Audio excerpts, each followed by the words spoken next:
South India shopping mall, the wedding మంత్ర, సరికొత్త wedding collection, south India shopping mall.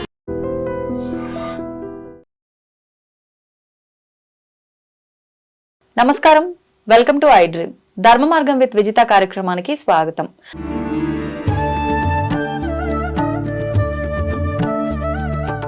నమస్తే అండి. జై శ్రీరామ్.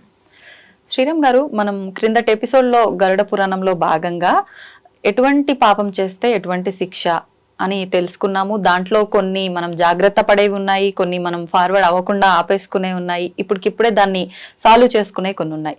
ఇంకా అటువంటివి ఏమున్నాయి గరుడ పురాణంలో, వాటి గురించి తెలియజేయండి. ఈ రోజుల్లో చాలా అందరూ తెలుసుకోవాల్సిన ఒక మహాపాపం ఒకటి ఉంది. అసలు ఆడపిల్లల్ని చూస్తే రేపో మాపో మరణించేటటువంటి వ్యక్తి వరకు కూడా అదొక భోగ వస్తువుగా అందరూ ఫీల్ అవుతున్నారు. వావి వరస అనేటటువంటివి పూర్తిగా పోతున్నాయి. చిన్నపిల్ల, పెద్ద పిల్ల, నెలల పిల్ల, చిన్న నెలల పిల్లల మీద కూడా వాళ్ళ దృష్టి వేరే రకంగా కనిపిస్తుంది. దీనికి గరుడ పురాణంలో చాలా వికృతంగా చెప్పారు. దీన్ని కన్యాహత్య అన్నారు. కన్యాహత్య అంటే చిన్న పిల్లల మీద చేసేటటువంటి అఘాయిత్యం కానీ, లేదా వాళ్ళని మనం ఇప్పుడు దానికి రకరకాల పేర్లు వచ్చాయి కదా, అలాంటివి చేసేటటువంటి కానీ, ఏదో రూపంగా మానసికంగా శాడిజం చేస్తారు కొంతమంది. వాళ్ళకి ఎవరికి ఇంట్లో ఎవరికి చెప్పుకోలేరు పాపం, లోపల చాలా క్షోభ అనుభవించి ఒక వయసు వచ్చిన తర్వాత వాళ్ళు చాలా నలుగురితో కలిసే పరిస్థితి కూడా పిల్లలకి కలగట్ల. అలా జీవితాన్ని నాశనం చేసేస్తున్న మానవ మృగాలు చాలామంది ఉన్నాయి. వీళ్ళందరికీ ఏం చెప్పారంటే వాళ్ళకి కుష్ఠరోగం వస్తుంది అన్నారు. కుష్ఠరోగం అంటే దాన్ని లెప్రసీ అంటారేమో, అటువంటి రోగం వస్తుంది. అంటే ఇప్పుడు ఇంకో మనకి మెయిన్గా తెలుసుకోవాల్సింది ఏంటంటే, ఇప్పుడు కుష్ఠరోగం ఉన్న వాళ్ళందరూ కూడా గతంలో ఈ పాపమే చేసుంటారా? మనకి ఆ డౌట్ కూడా రావాలి కదా. గతంలో చేసుకున్న అంటే కుష్ఠరోగం ఉన్న వాళ్ళందరూ ఈ పాపమే చేశారు అని చెప్పట్లా. ఈ పాపం చేసిన వాళ్ళకి ఈ రోగం వచ్చే జన్మ వస్తుంది. అంటే సార్వత్రికంగా కేవలం కుష్ఠరోగానికి ఇదొక్కటే కారణం కాదు. అంటే ఈ కన్యాహత్య ఒక్కటే కారణం కాదు, అనేక కారణాలు ఉన్నాయి. ఇప్పుడు మనం మాట్లాడుతున్న కన్యాహత్య విషయం కాబట్టి, కన్యాహత్య చేసిన వాళ్ళకి ఏమొస్తుంది అంటే కుష్ఠరోగం వస్తుంది. అంటే కుష్ఠరోగం డైరెక్ట్ పుట్టేస్తారా? ఇంకా నరకలోకంలో వీళ్ళకి ఏమి యాతనలు ఉండవా? అవి తర్వాత ఎపిసోడ్లో వస్తాయి.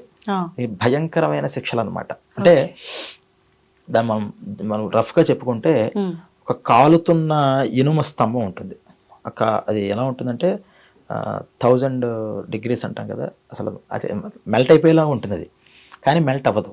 అక్కడ వచ్చిందనివే అంతే, శరీరం మెల్ట్ అయిపోతుందేమో అనుకుంటాం, మెల్ట్ అవ్వదు. కానీ మెల్ట్ అయిన ఫీలింగ్ మాత్రం, మెల్ట్ అయితే ఎంత నొప్పి వస్తుందో నొప్పి కంటిన్యూ అవుతూ ఉంటుంది. అది వాళ్ళు ఒక టైం పీరియడ్ పెట్టుకుంటారు. నువ్వు చేసిన పాపానికి ఇంతసేపు ఆ అమ్మాయి ఈ బాధను అనుభవించింది కాబట్టి ఇన్ని సెకండ్లు. అంటే ఇక్కడ ఇంకో మైనస్ ఏంటంటే, ఇక్కడ మనకి టైంకి అక్కడ టైంకి చాలా తేడా ఉంటుంది కదా. ఇక్కడ ఒక సెకండ్ ఎవరినో చిన్న అమ్మాయిని ఇబ్బంది పెట్టావు, కానీ అక్కడ కొంత గంట సేపు నువ్వు అనుభవించాల్సిన టైం కింద మారిపోతుంది. ఆ టైమర్ పెట్టుకుని మరి వాళ్ళు ఏం చేస్తారంటే, చిన్న వాళ్ళు మనకి good touch sir bad touch అని కూడా పాపం చూపించే ఎంత దౌర్భాగ్యం అండి ఇది. చూడండి, అంటే ఏ సమాజంలో ఉంటున్నాం మనం? గుడ్ టచ్ బ్యాడ్ టచ్ నేర్పించాలా ఆడపిల్లలకి? అంటే అంత రక్షణ లేని పరిస్థితిలో వెళ్ళిపోతున్నాం. ఇలా ఇప్పుడు నేను మాట్లాడుతుంది ఘోరమైన తప్పుల గురించి మాట్లాడట్లా, good touch or bad touch. Bad touch చేసినటువంటి మనుషుల యొక్క పరిస్థితి ఏంటంటే, ఆ స్తంభాన్ని తీసుకెళ్లి ఏ టచ్ అయితే ఎక్కడైతే చేశాడో, ఎంతసేపు అయితే చేశాడో, చేస్తున్నప్పుడు అవతల వ్యక్తికి ఎంతసేపు ఆ బాధ కలిగిందో అలా ఆ స్తంభాన్ని టచ్ చేస్తారు, మెల్ట్ అయిపోతున్న స్తంభాన్ని. మరి టచ్కే ఎలా ఉందంటే ఇంకా తర్వాత విషయాలు ఎలా ఉంటాయి అనేవి మనం తర్వాత తెలుసుకోవచ్చు. అయితే అక్కడ అనుభవించాల్సిందంతా నిశ్శేషంగా అనుభవించరు. ఎందుకంటే వీడు అదొక్కడే కాదు, ఇంకా చాలా పాపిష్ట పనులు చేశాడు. అన్నిట్లో పాటు దీన్ని కూడా ఒకసారి టచ్ చేస్తారు. అంటే ఒక మీకు డిషెస్ పెట్టినప్పుడు, మీకు ఇష్టమైన కూరలో మీకు ఆలు ఫ్రై అంటే ఇష్టం, మామిడికాయ పప్పు ఇష్టం, ఇంకోటి ఇష్టం, అన్ని ఇష్టమే. అన్ని ఇష్టం మాత్రాన ఒకదాన్ని తింటూ కూర్చోరుగా, అన్ని కాస్త టచ్ చేస్తారు. ఇలా ఈ పాపాన్ని ఇలా కొంత టచ్ చేసి మిగతాది పెట్టుకుని ఇక్కడికి వచ్చినప్పుడు ఈ లెప్రసీ అనేటటువంటి వ్యాధికి దూరం అవుతాడు. మరి వాళ్ళ పాపం ఎంత ఇబ్బంది పడతారు చూడండి. అది వచ్చిన వాళ్ళు నిజంగా పాపం వాళ్ళకి నరకయాతన. ఈ నరకయాతన అనే శబ్దం ఇక్కడ కూడా ఇక్కడ కూడా వర్తిస్తుంది. వర్తిస్తుంది. నరకంలోనే కాదు, అక్కడ కూడా వర్తిస్తుంది. సరే, అక్కడితో అయిపోయిందా అంటే ఇంకో పేరు చెప్పి శ్వపచులు అని కేవలం కుక్కల్ని చంపుకొని కుక్కల్ని తింటూ ఉండడం వాళ్ళ పని. ఫుడ్ ఉండదు వాళ్ళకి, కుక్కల్ని చంపుకుంటూ ఉంటారు, కుక్కల్ని పెంచుకుంటూ ఉంటారు, దాన్ని తింటూ ఉంటారు. పాపం వాళ్ళు ఒకానొక కాలంలో పర్వాలేదు, కానీ ఇప్పుడు ఇటీవల రోజుల్లో అలాంటి దగ్గర ఉండాలి అంటే ఎంత బాధలు పడుతుంటారు వాస్తవానికి చెప్పండి. అటువంటి వాళ్ళ కింద పుడతారట. అంటే వాళ్ళ జన్మ అంతా కూడా ఇంకా కుక్కలు వేరే ఆలోచన లేదు వాళ్ళకి, వేటాడుకోవడం వాటిని తినటం, ఇంకా అంతే పని వాళ్ళకి. అయితే ఇది ఈ జన్మ ఇలా అయితే ఇలా పుట్టాం ఇలా అయిపోతుంది ఏంటి అని అనుకోకపోతే పర్వాలా, ఇప్పుడు ఎవరికి వాళ్ళు రాజే కదా. కానీ భగవంతుడు ఏం చేస్తాడంటే వాడికి పూలిక అనే ఒక దుర్గుణాన్ని ఇస్తాడు. వాడు ఆ జన్మలో ఎత్తి వీళ్ళంతా చక్కగా ఉన్నారు, నేను ఎందుకు ఇలా ఉన్నాను, నాకు ఇతపితే ఇంకోటి ఏం తెలియదు అని ఏ రోజుకి ఆ రోజు క్షోభపడుతూనే ఉంటాడట. ఇలాంటి జన్మలు పరంపరగా ఎన్నిసార్లు అయితే ఆ తప్పు పని చేసావో అన్నిసార్లు ఆ జన్మను ఎత్తుతట. చాలా కష్టం. ఇప్పుడు చాలా మంది చాలాసార్లు చేస్తారు. ఈ చాలా సార్లు చేసింది అన్ని జన్మలు ఎత్తాలంటే, ఒక లెప్రసీ పేషెంట్ గానే ఓ జీవితం పుట్టినప్పటి నుంచి చివరి దాకా వెళ్ళాలంటేనే వాడికి తల ప్రాణం తోకొచ్చేస్తే అక్కడ అనుభవించి మళ్ళీ మరణించిన తర్వాత మిగిలిన బ్యాలెన్స్ మళ్ళీ అనుభవిస్తాడు పైన ఈ స్తంభాల దగ్గర, మళ్ళీ దిగుతాడు. ఇలా ఉంటుంది. అందుకని ఏంటంటే ఖచ్చితంగా ఇది కేవలం వాళ్ళకేనా అంటే కాదు, ఈ పాపం వాళ్ళకేనా కాదు. ఆఫ్టర్ 10 years తర్వాత చేసినటువంటి పాపాలు ఫుల్ అకౌంట్ అంతా కూడా చేసిన ఆ పిల్లాడికి వెళుతుంది. మనం ఇది కూడా ఇంట్రడక్షన్లో చెప్పుకున్నాం. బిలో 10 years తల్లిదండ్రులకు కూడా షేర్ ఉంటుంది దాంట్లో. అందుకని ఖచ్చితంగా అటువంటి పాపాలు చేసినప్పుడు ఏం చేయాలంటే వెంటనే దండన చేయాలి, చితక్కొట్టు అవతల పడేయాలి. చిన్నప్పటి నుంచి ఒక ఆడపిల్లగా చూడడం అనేది నేర్పించలేదు కాబట్టే కదా వాడు అలా చేస్తున్నాడు, ఆ పాపం వస్తుంది. నేర్పించామంటే ఆయన వాడు చేస్తున్నాడు, నువ్వు నిఘా పెట్టలేదు. కన్న తర్వాత కంటికి రెప్పలా కాపాడుకోవాలి. ఇంత పరిస్థితి అంటే చిన్న 8 ఏళ్ల 7 ఏళ్ల పిల్లలు కూడా కొంతమంది అంటే బై బర్త్ క్రిమినల్స్ వాళ్ళు. అటువంటి మైండ్ సెట్తో పిచ్చి పనులు చేస్తుంటే పాపం ఆ ఆడపిల్ల తల్లిదండ్రులు కంప్లైంట్ ఇస్తుంటే, అమ్మా మీ అబ్బాయిని చిన్నపిల్లాడు కూడా సరిపోయింది, మేము కాబట్టి ఇలా అర్థం చేసుకుంటున్నాం, కొంచెం నేచర్ మార్చండి అని సలహా ఇస్తుంటే, మా అబ్బాయి అటువంటి వాడు కాదండి, మీ అమ్మాయే వెనకేసుకొస్తారు. ఈ వెనకేసుకొచ్చిన వాళ్ళు కూడా వాడితో పాటు మొత్తం అనిపిస్తారట. అందుకనే పరోక్షంగా కూడా పాపానికి మనం ఎప్పుడు కూడా సహకారం చేయకూడదు.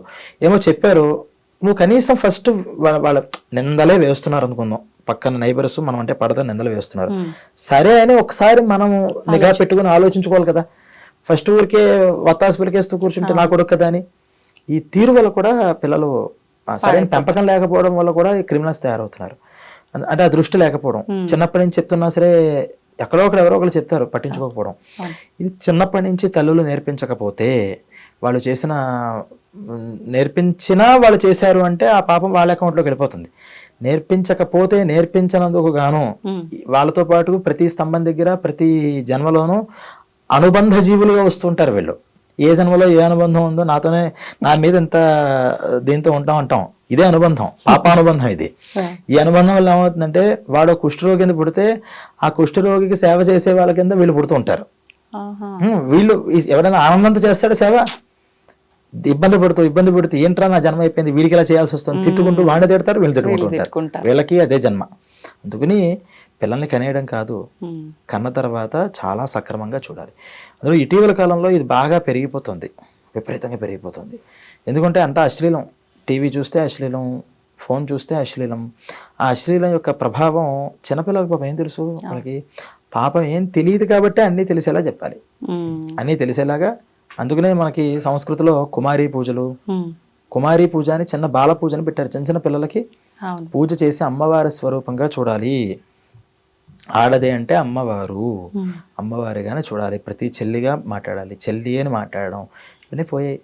ఎంత దౌర్భాగ్యం అంటే ఎల్కేజీలో లవ్ ఏంటండి, యూకేజీలో లవ్ లెటర్ ఏంటండి, వాడికి ఏబిసిడీలు వస్తే ఫస్ట్ లవ్ లెటర్లు, దానికేం సంబంధం, ఇలా లవ్ సింబల్ వేసేసి పేపర్ పెట్టేసి ఇచ్చేస్తున్నారు. వీళ్ళేమో సరదా అని నవ్వుకుంటున్నారు. ఇది ఇక్కడితో ఆగుతుందా?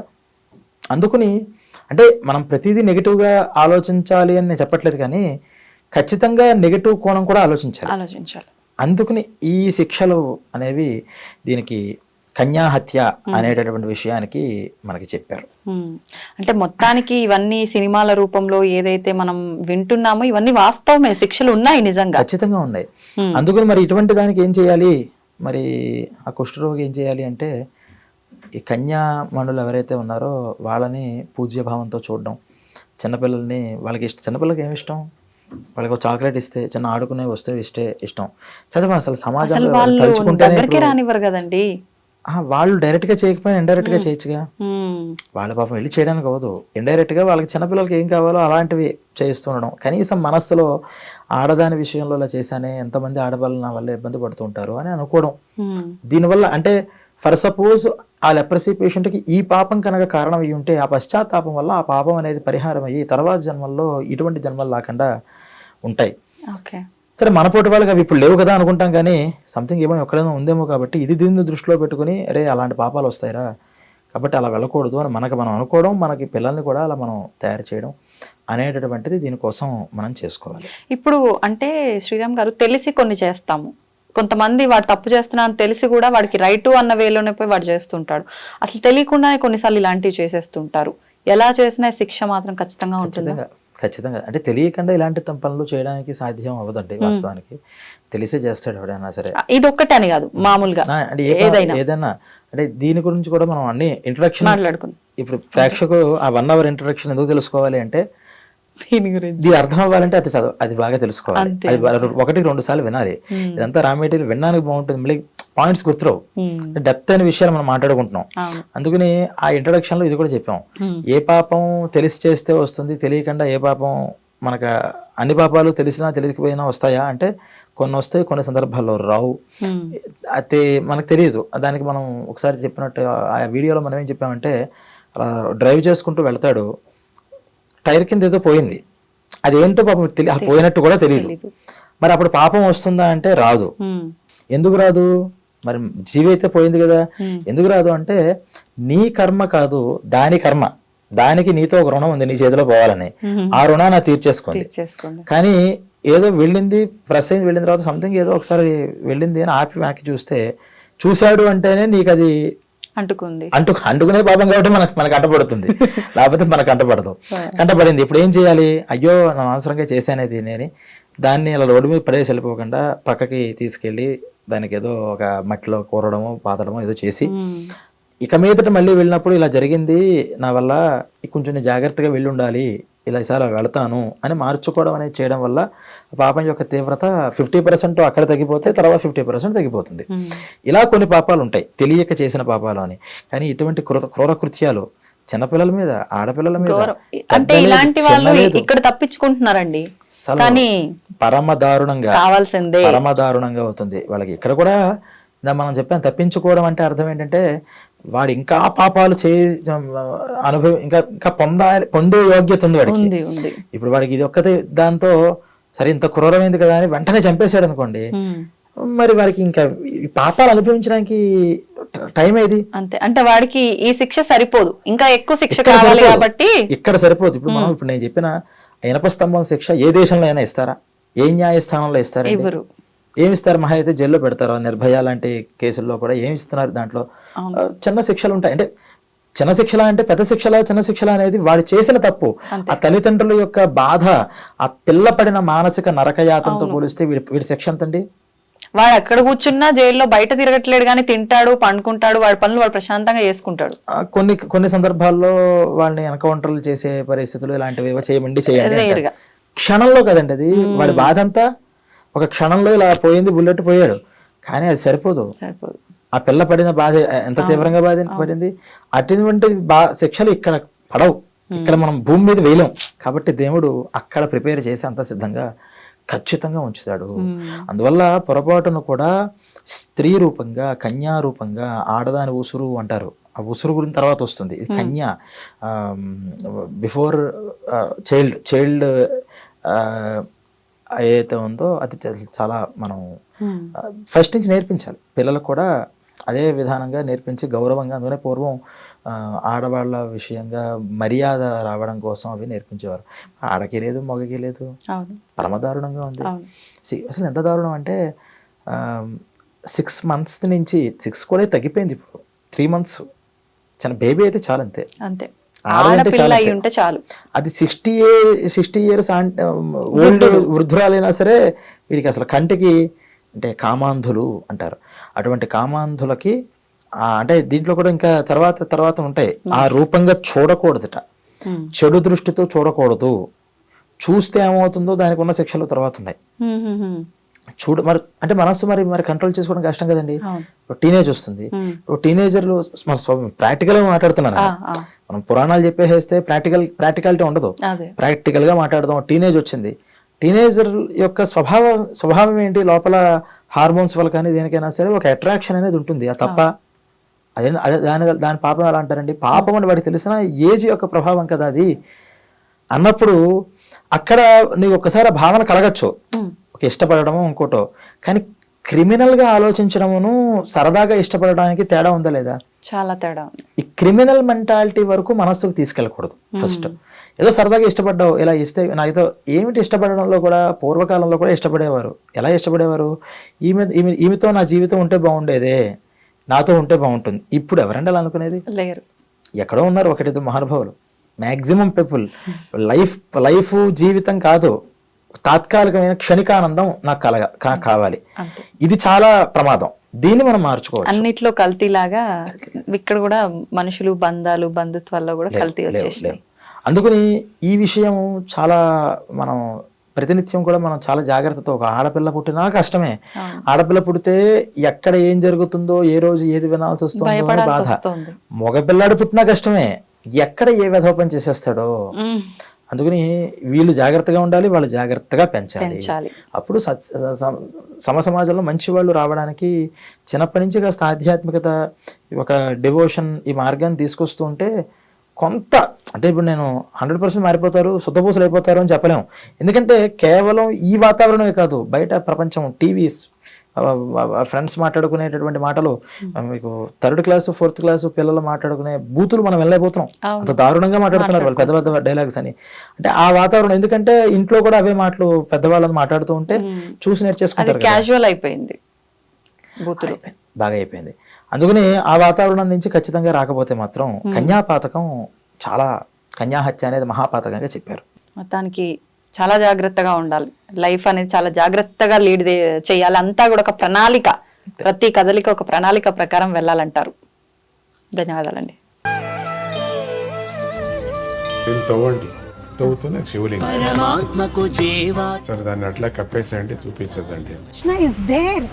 మూర్తి పూజ కాదు, సాక్షాత్ బ్రజేంద్ర నందన భగవాన్ ఉన్నారు మూర్తులు. ఏమీ ఆశించకుండా ఆరాధించే వాళ్ళు కూడా ఉన్నారా ప్రభుజీ? నిజమైన భక్తి అంటే మనకు తెలియదు కాబట్టి